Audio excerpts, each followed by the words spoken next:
السلام علیکم رحمۃ اللہ وبرکاتہ۔ بسم اللہ الرحمن الرحیم۔ اب اسلام رفتہ رفتہ پھیلنے لگا۔ لوگ مسلمان ہوتے لیکن کھلم کھلا اسلام کا اعلان نہ کرتے۔ ابھی آپ صلی اللہ علیہ وسلم نے بھی کھل کر کام شروع نہ کیا تھا، ابھی کھل کر لوگوں کو اسلام کی دعوت نہ دی تھی، اور جو لوگ مسلمان تھے وہ بھی اپنے اسلام کو چھپاتے اور اندر ہی اندر دین کی تبلیغ کرتے۔ جن لوگوں میں وہ ایمانداری کی بو پاتے اور کچھ حق کی طلب محسوس کرتے، بس انہی کو وہ دین کی دعوت دیتے اور قریشی سرداروں کی نظروں سے بہت بچ بچ کر رہتے۔ قرآن کی تلاوت کرنی ہوتی یا آیتیں یاد کرانی ہوتی تو بستی کے باہر نکل جاتے، نماز کا وقت ہوتا تو چھپ چھپا کر غاروں میں چلے جاتے، وہاں اطمینان سے نماز ادا کرتے، پھر پرانے مسلمان نئے مسلمانوں کو حدیثیں یاد کراتے اور دین کی باتیں بتاتے۔ کسی طرح کافروں کو بھی سنگن مل ہی گئی، لہٰذا اب سارا بھید جاننے کی فکر ہوئی اور وہ مسلمانوں کی ٹوہ میں لگ گئے۔ چنانچہ بہت جلد ساری باتیں معلوم ہو گئیں اور وہ جان گئے کہ مسلمان غاروں میں جا جا کر نماز پڑھتے ہیں اور باہم کوئی نیا دین سیکھتے سکھاتے ہیں۔ انہیں معلوم ہو گیا کہ آپ صلی اللہ علیہ وسلم توحید کی دعوت دیتے ہیں اور شرک اور بت پرستی سے روکتے ہیں۔ بتوں کی دنیا میں توحید کی آواز کتنی عجیب آواز تھی۔ کیا محمد صلی اللہ علیہ وسلم ابو طالب کا یتیم بھتیجا نبی صلی اللہ علیہ وسلم ہونے کا دعویٰ کرتا ہے؟ کیا وہ سب کو دین سے پھر جانے پر ابھارتا ہے یا وہ دیوتاؤں سے بے وفائی پر اکساتا ہے؟ قومی دین سے بغاوت، آبائی دین سے عداوت۔ کیا محمد صلی اللہ علیہ وسلم کی یہ ہمت ہو گئی؟ ہر سو ایک ہلچل مچ گئی، ہر طرف ایک ہنگامہ برپا ہو گیا۔ جسے دیکھے غصے سے بے تاب تھا۔ کسی نے تو کہا کہ محمد صلی اللہ علیہ وسلم کو اثر ہو گیا ہے، اس پر جن آ گیا ہے۔ کسی نے کہا اس کو نام و نبود کی ہوس ہے اور یہ تو ایک نشہ ہے جو خود ہی زمانہ اتار دے گا، ہمیں کچھ کرنے کی ضرورت ہی نہیں۔ یہ سوچ کر ان لوگوں نے آپ صلی اللہ علیہ وسلم کو لائق التفات ہی نہ سمجھا، مگر کچھ ایسے بھی تھے جو اس نئے دین کی طرف متوجہ ہوئے اور ان کو خیال ہوا کہ چلیں اس دین کو بھی جانچیں پرکھیں اور دیکھیں کہ اس میں کیا ہے، ہو سکتا ہے اس میں کوئی کام کی چیز مل جائے، نقصان تو ہوگا نہیں، ہوگا تو فائدہ ہی ہوگا۔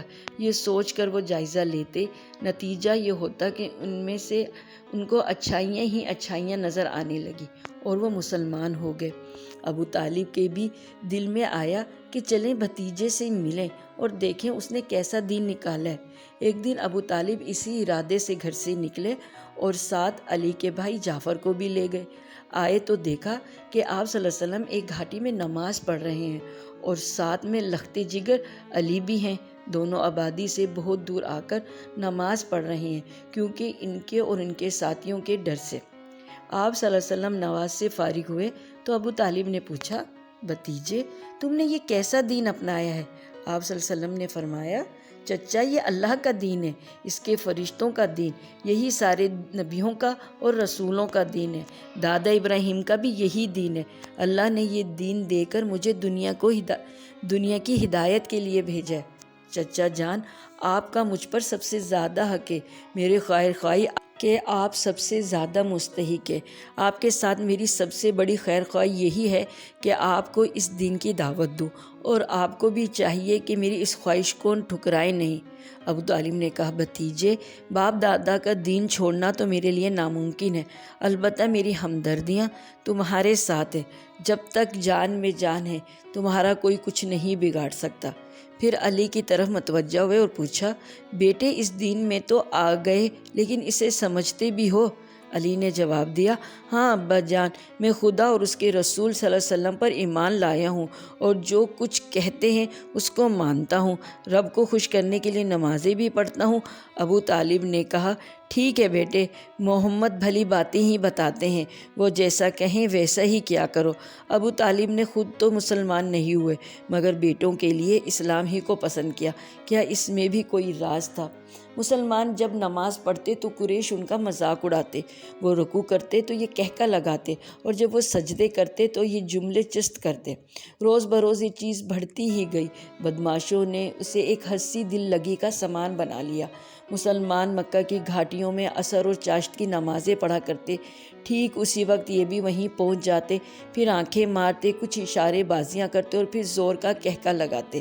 اتفاق سے ایک دن مسلمانوں کو غصہ آ گیا اور جوش سے وہ بے حد بے قابو ہو گئے، پھر فریقین کی آستینیں چڑھ گئیں اور جنگ شروع ہو گئی۔ حضرت سعد بن ابی وقاص نے ایک مشرک کو ایسا مارا کہ کھوپڑی پھٹ گئی اور پھر خون کے فوارے جاری ہو گئے۔ یہ پہلا خون تھا جو عرب میں اسلام کے لیے بہا۔